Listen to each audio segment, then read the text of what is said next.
Pues hoy en Capital de Arte tenemos el honor de contar con la presencia de Isabel Cordovil, una joven artista portuguesa que expone en la galería Pedro Cera bajo el título Dos cosas tan desiguales. Isabel, muchísimas gracias.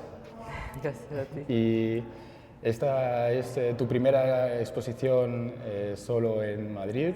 ¿Cómo es un poco esta experiencia? Yes, it is my first time having a solo show in Madrid, and so far it's been overwhelming, very good, I'm very happy. Cuéntanos un poco el título, Dos cosas tan desiguales. ¿Qué nos quieres narrar aquí?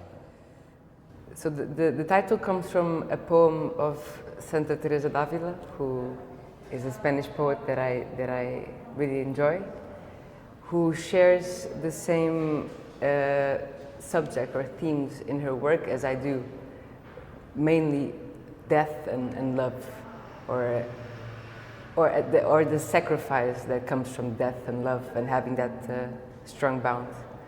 And of course, I'll tell you later, but the show is very connected to Catholicism, and I thought it was a good startup point to have the title from this nun, from this mystic saint. Empecemos un poco pues, por el principio, háblanos un poco de tu biografía, de dónde naciste, te creciste, un poco ese contexto y formación que es tan importante a la hora de formarnos y que deja huella en nosotros y en particular en tu caso en tu obra. Yes, so I was brought up in Lisbon, Portugal, which is of course very similar to Madrid in some things, but because it's so backed up against the ocean, it is a lot more.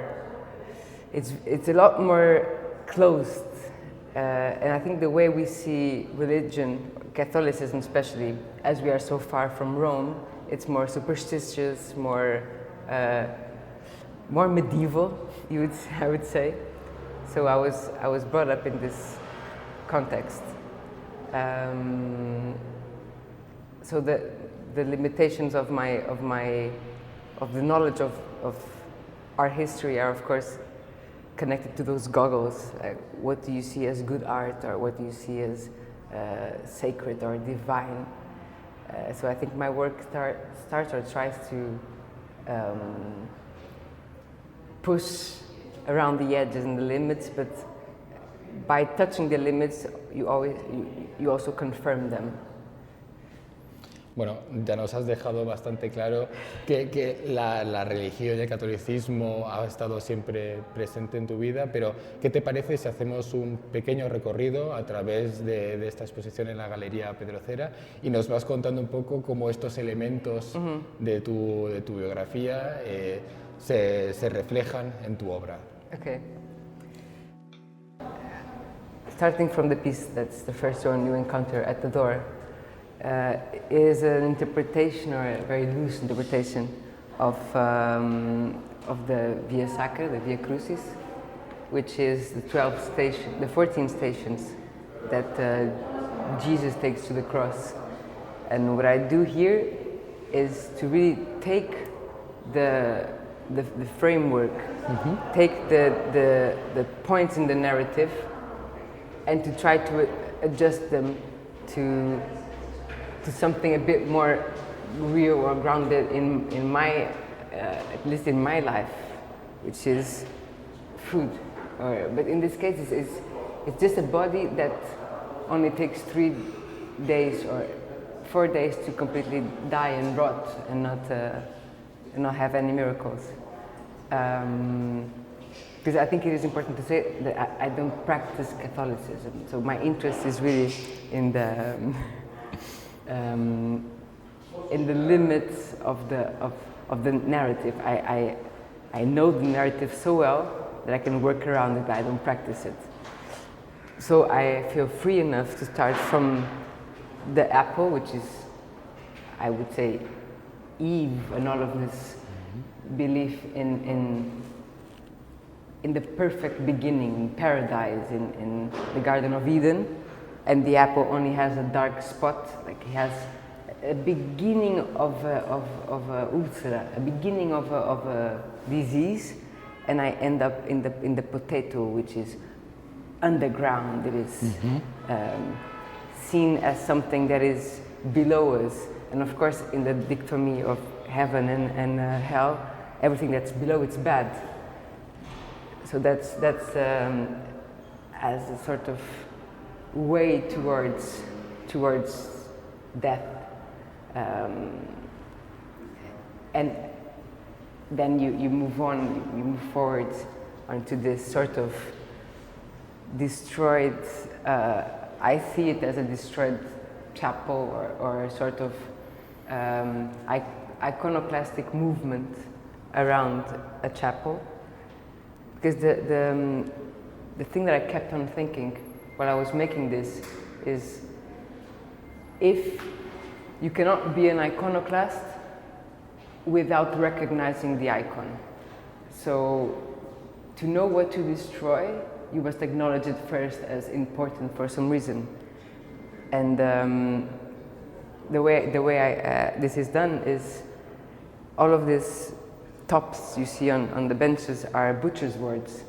So I was very interested in this tabula rasa, in this sort of canvas that started blank, that started new, and then it had work on, and it had this crazy amount of violence being put on it.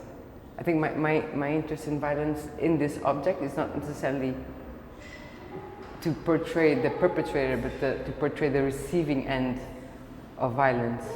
And they're called scripts because, of course, they are very connected to scripture and documents of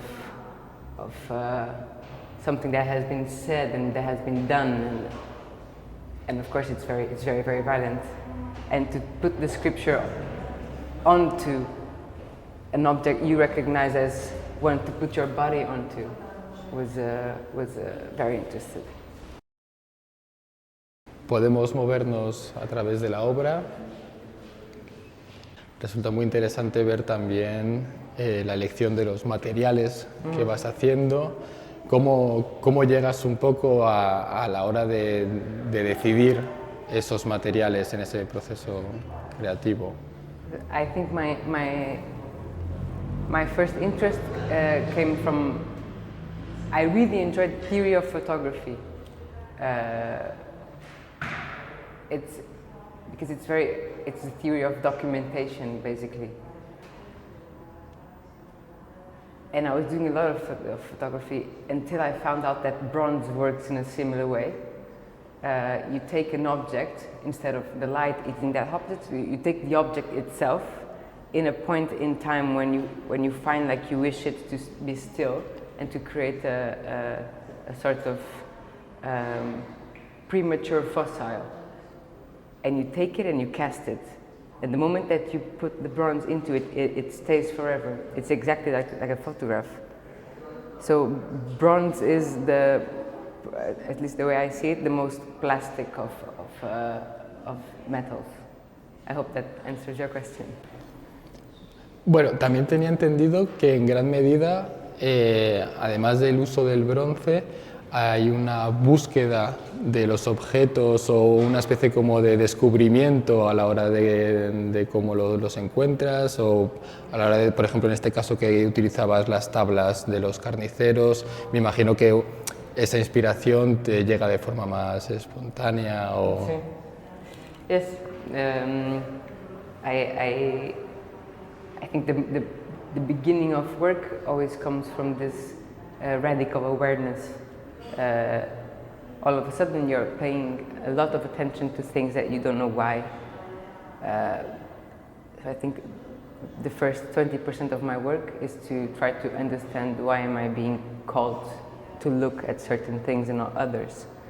I really believe in this subconscious movements that take you to work. And so yes, everything can maybe start in the objet trouvé, but in a relation to the objet trouvé, and then it finds its way of being transformed. The title, that's another way of reading it, but the title, at least for me, I loved it when I read the sentence that says, "Oh, knot that ties two things so unequal." And that knot, that it's like this mysterious aura that ties two things together. And what you're trying to do is to stay within that knot, and you put more things inside that knot. And in this, just a position of something that is ornament and something that is instrument, for example, it's where I find like, the work wanting to come out.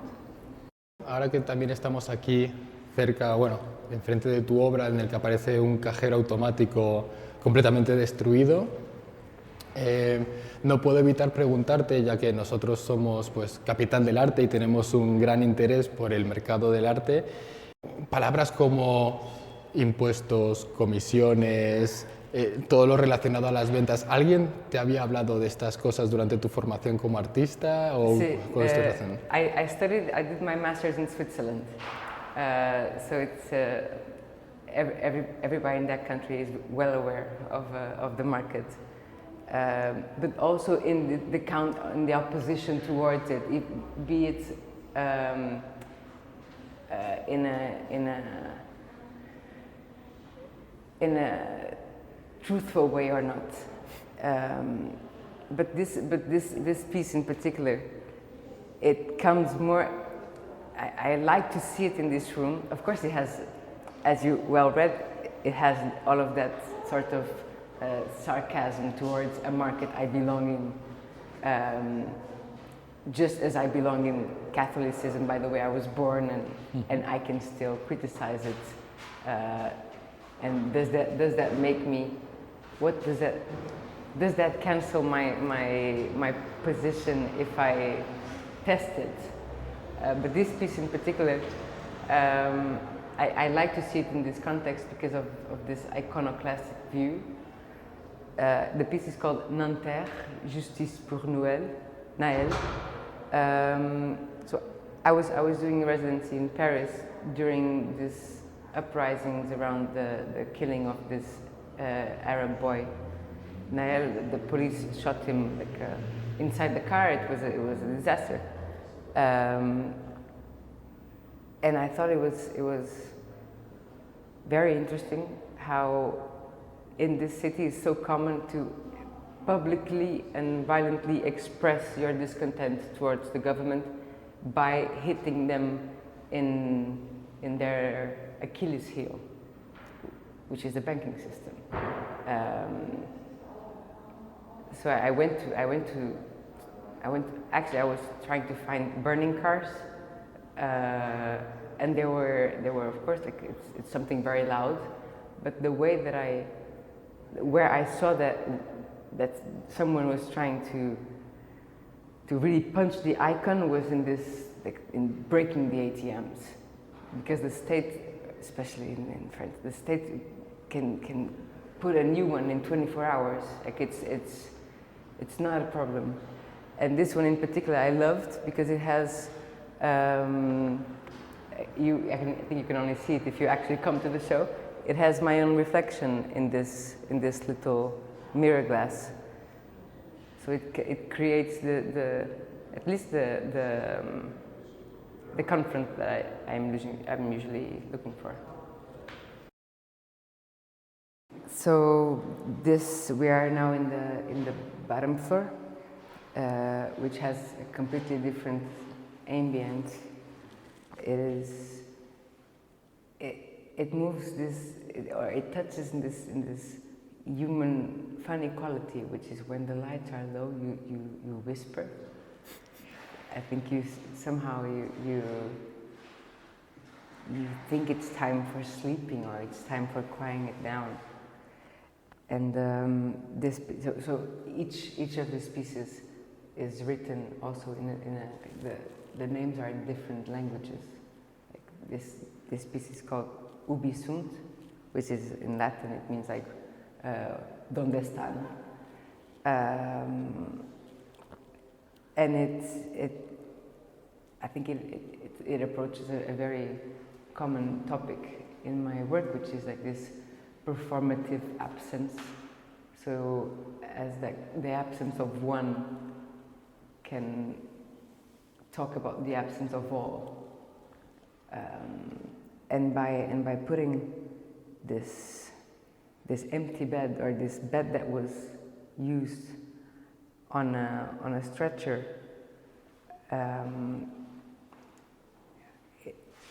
it's at least for me, it feels clear that it's this flow, like this infinite flow of bodies that come and go and break their bones and heal and get sick and die and then come again.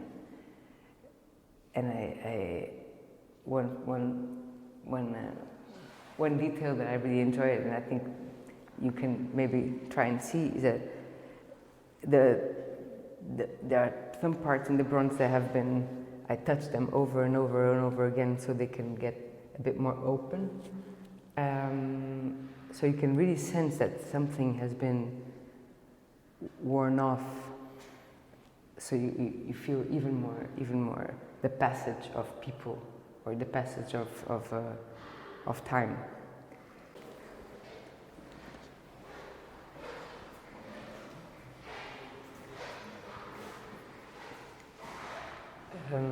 This work is called Die Wölfin. In German it means something like La Loba, like the female wolf. And again, it's just a position between an ornament and an instrument. So what I was talking about earlier. And here you have an architectural, purely ornamental piece that is quite common in one social class, or at least it used to be quite common in palazzos and in higher class houses. And then you have this saw, it's a wooden saw to be used by two people. The ornament piece was completely done, like it's steel, it's extremely heavy steel, and the one on the bottom is an objet trouvé. So it's like keeping the ornamental part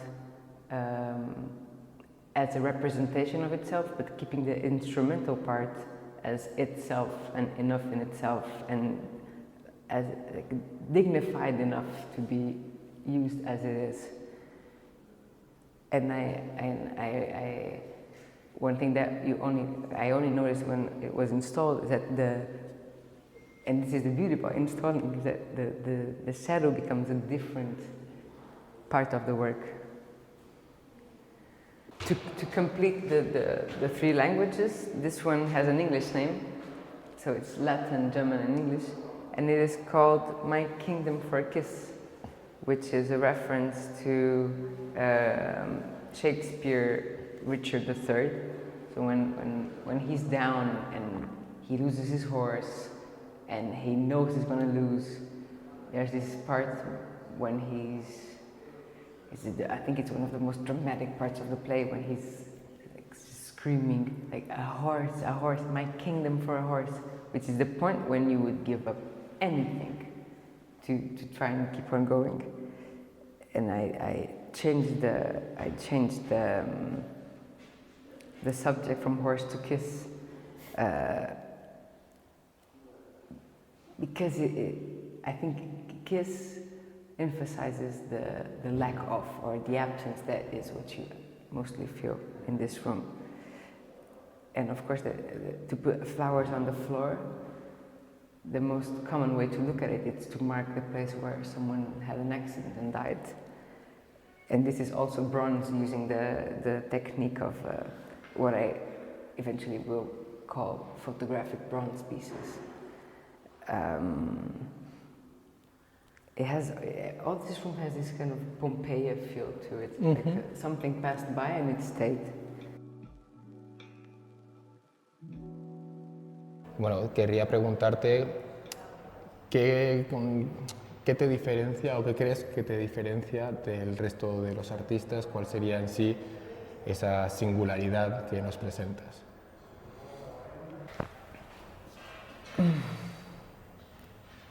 I cannot say what differentiates me. But what I'm trying to do is to look exactly at the past we're trying to move past, or at least to tackle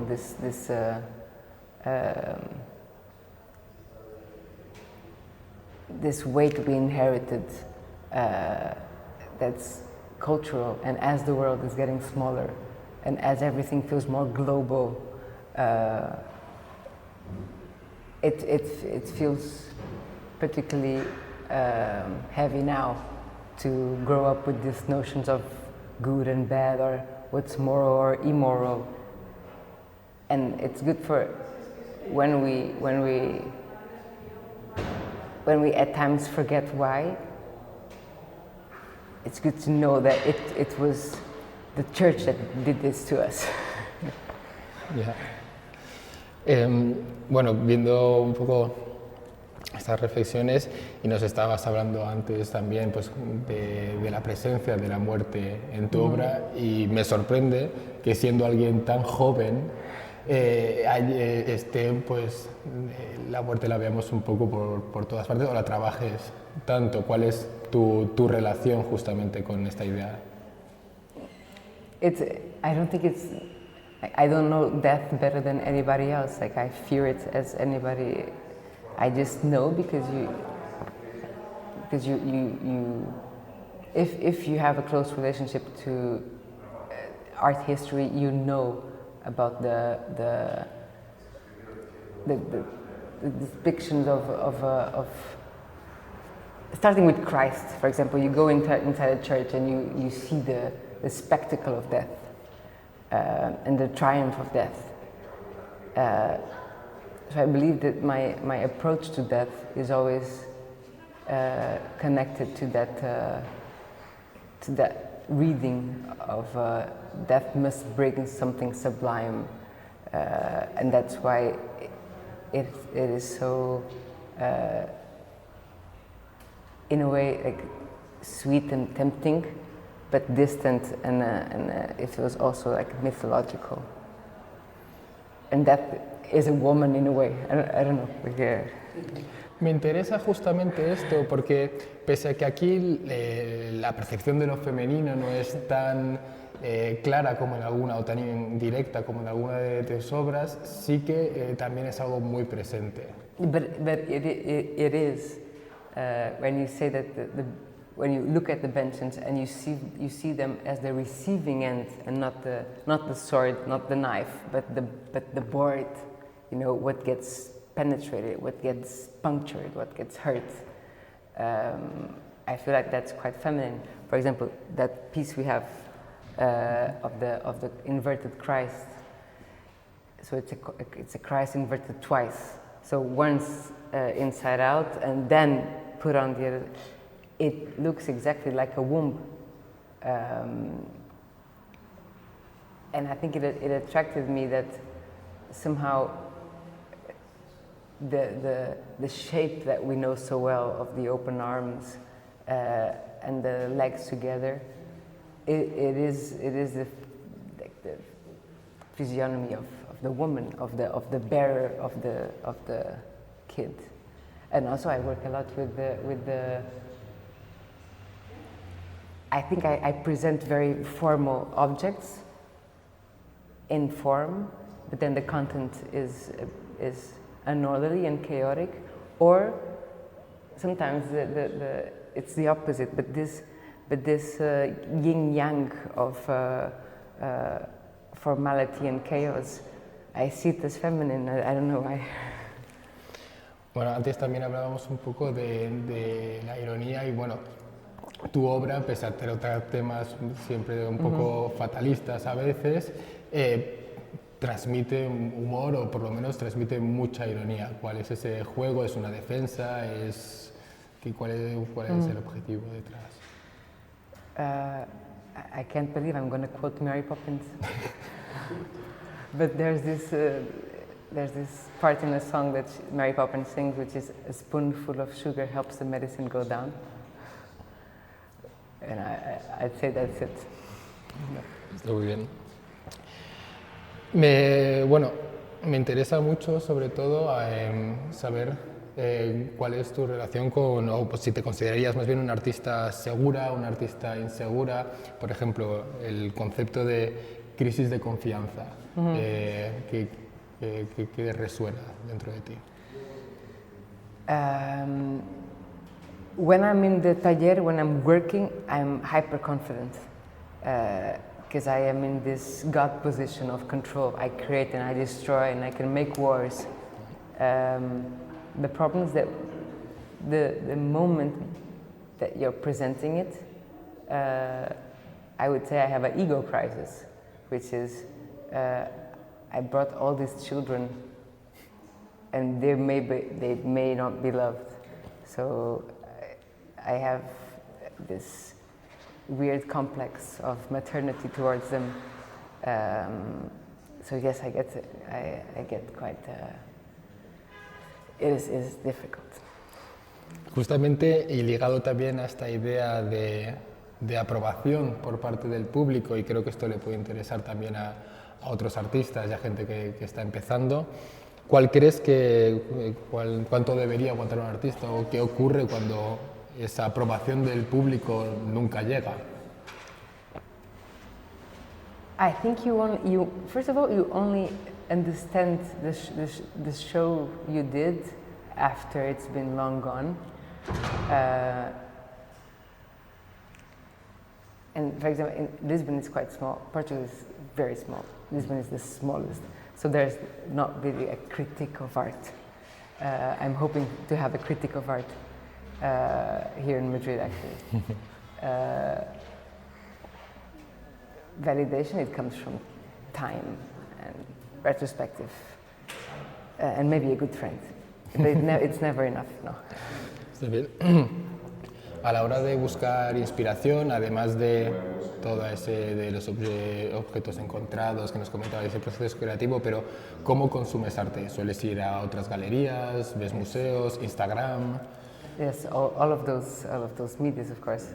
Instagram is actually brilliantly wired to let us do that. But of course, museums, galleries, cinema, illegal streaming of films.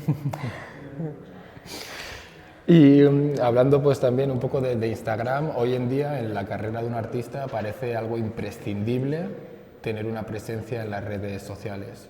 You can be very punk and not do it, but first you must assert yourself as someone who can be punk.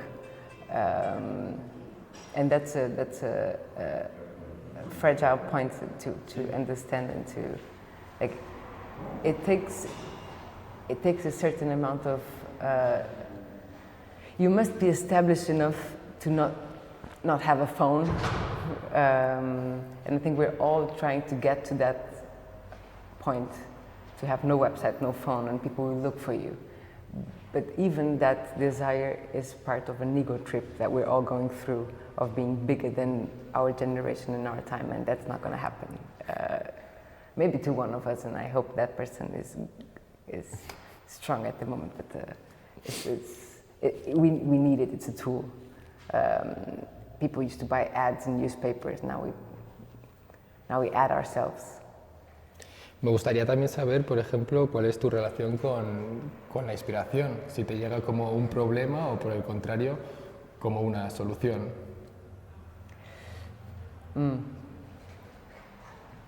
The way, like, I've been noticing that a thing that happens to me a lot about inspiration is this. It's what I told earlier, that mysteriously I get attached. I'm not going to say obsessed, but attached to something that I have no clue why I love so much, and it can be a song, and it can be a very bad song, and I listen to it over and over and over again, and then it hits me like it's this bit, or it's this. There's this point that I think this is what I've been I've been trying to find, and it could be very small, but then you take and you use it as a sort of filter, and you look at all the random shit you've been doing, and it gives it meaning. But I work before I know what I'm doing, so I work only from intuitions. I work on it, and then there's this point like, okay, it makes sense under this. It's like you draw a country around it, and it makes sense inside that sovereignty. You know, it becomes sovereign in its own existence.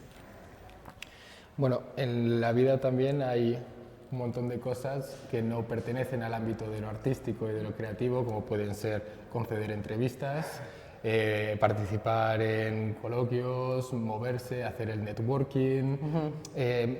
¿Qué papel crees que cumple eso hoy en día en la carrera de un artista? It's the job.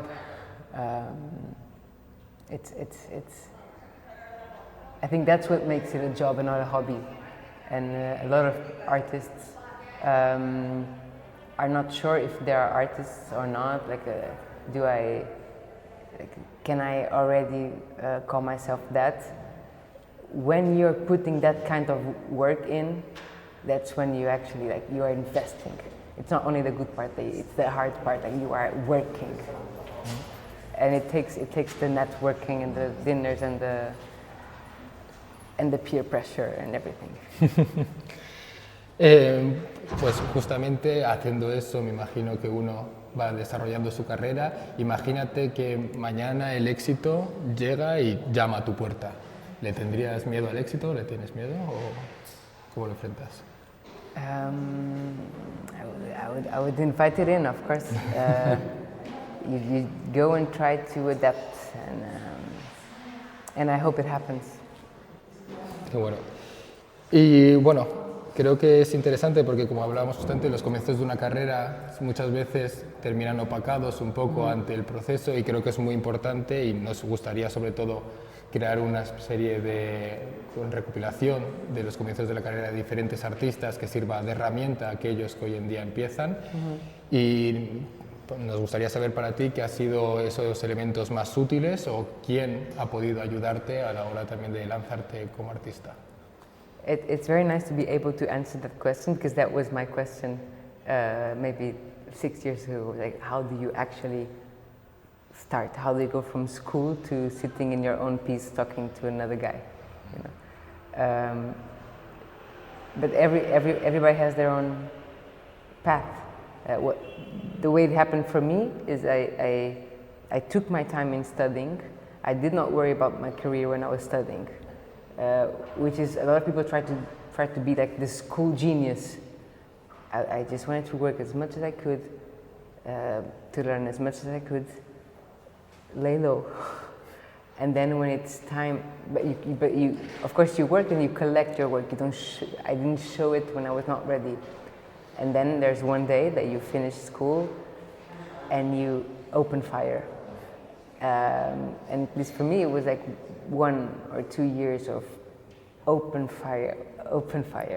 And if you show an immense body of work that people did not see, you are a Trojan horse. And the Trojan horse is at least for me, it's the way to go if you want to make it fast. And also the most important thing, more than that, forget that, the more than that is, if you want to be part of a generation of peers, be a peer, you know,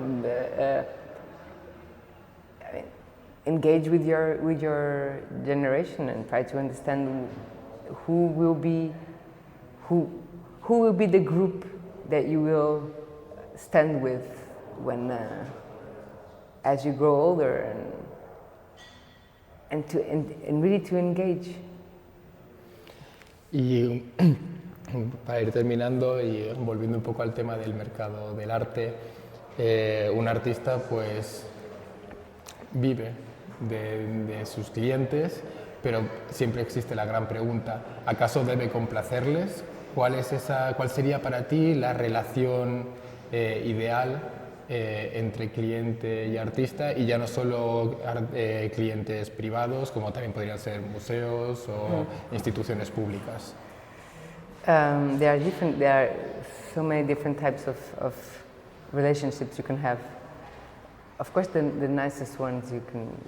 I mean, the ideal ones are your long-time supporters, people who want to follow you, want to invest in you, and see where you're going, and keep a close relationship.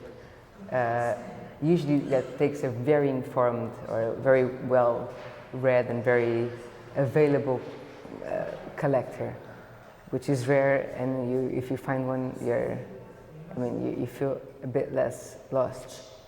And then there are the occasional ones that you